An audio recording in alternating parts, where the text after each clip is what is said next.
Hey y'all, long-time lurker on this page, but I finally want to share my story. This happened years ago, but it's still something I think about and would like to share and hear what you guys think, paranormal or not. About 5 to 6 years ago, I was working on the night shift as a 911 operator/dispatcher. It was about 2230, and I took a 911 call from a verified landline that was tied to a specific address. When I answered the phone, no one responded to me. In the background of the call, I could hear what sounded like faint moaning and possibly a jingle on a TV, as if it was playing a commercial or something. My immediate thought was, this is probably an elderly patient that fell or needs medical assistance, which was very common in the area. When I looked up the address, there was nothing significant in the location history regarding medical calls. There was, however, a structure fire call placed a couple years prior.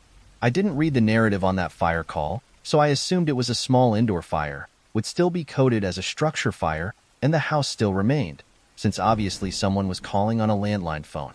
The phone had gone silent at this point besides a faint crackling, and no one had responded to me, so I disconnected the line. I sent the call up to dispatch as an unverified emergency call, since they had called in on a 911 line, and stated that I heard possible moaning but nothing else that stood out. My dispatcher had 2 police officers a couple blocks away that were clearing up a call, so he made them aware to check that unverified emergency call. A couple minutes later, I got a call from the same landline number. We would usually have calls sent back to us automatically if it came in on the same number. Again, I heard the TV and the faint moaning. Still no one responded to me. Eventually the line went silent again, and there was just a faint crackling, so I disconnected the line. A couple minutes later, the police officers rolled on scene, and I waited to hear what the situation was. A few minutes or so later, they cleared the scene. The dispatcher sent me a message and asked me if the address was correct. I confirmed the address came in twice on a residential landline, so that had to be the location of the call.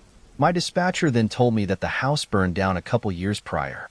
Apparently all that was left was the concrete slab and some of the burned framing of the structure. The police officers knew the address, but obviously went to the area to see if there was anyone injured, overdosed, trespassing on the property, etc. They didn't find anyone in the area, and apparently none of the neighbors heard or saw anything. I still think about this call from time to time. It was creepy when I took the initial call just because the moaning and the TV noises were odd. But knowing that the house was completely burned down and that there was no one living there or even a functioning phone line makes it even creepier.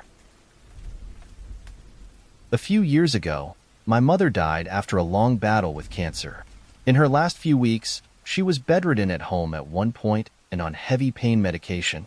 The whole family took turns to help and spend time with her, and what she told us towards the end gave us all a shock. She kept having a scared reaction to something. She'd jump and say, "Oh God," or she'd swear as if something had made her jump. She didn't say anything at first, but then, after a week or two, blurted out something one day that gave us all the creeps. "I wish he'd stop scaring me. Tell him to go away." She was annoyed at something, or someone to be exact. Confused, we asked her what the problem was, and she told us. Apparently, in her last few weeks, she kept seeing her deceased partner walking around the house. He'd walk down the hallway, or past her bedroom door. Or sometimes he'd be sitting in her room, and every time it had happened she'd jump with fright, obviously not expecting to see him there. She was more annoyed than scared. She'd see him several times a day, just going about his business as if he'd never left. Usually her reaction would be, "Oh, for God's sake, go away." Not because she didn't want to see him, but because it kept making her jump. Our first thought was that it was something to do with the pain medication she was receiving, but the nurse assured us that it wouldn't cause hallucinations or visions. It scared the bloody crap out of us, I know that much. She went into a hospice a few weeks later, and the visions stopped. Weird, huh? We still don't even talk about it, that's how creeped we all are.